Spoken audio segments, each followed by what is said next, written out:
Bonjour tout le monde, c'est moi-même qui est dans la channel maman là, maman nous qui moi j'aime qu'on fait les maman pas like occupé, aussi maman pas là, qui moi j'aime qu'on fait like les go.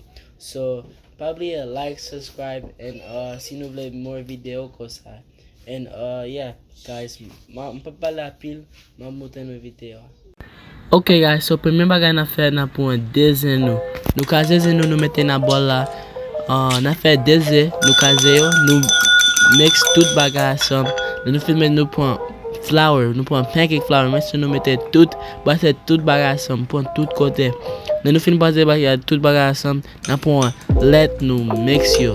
Nou mix yo bon. Nou film mix yo, nou pon pen, nou pon butter, nous mettons dans low heat, fait tout li melt.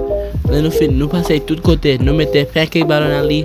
Quand y a fait 5 minutes on each side, là nous mettons 5 minutes on each side, nous quitter belle. Nous voulons une belle couleur dans li, nous battre nous. Quand y a mettons butter dans li, nous poinzer nous mettons dans butter là. Alright, so na pour qui nous quand mettre de l'huile s'il vous plaît. Et na passer tout bagage, mettez salt and pepper dans li.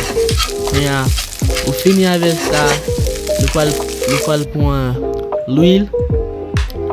Quand on pas de bacon, on use salami. We use salami nous mettez na high heat.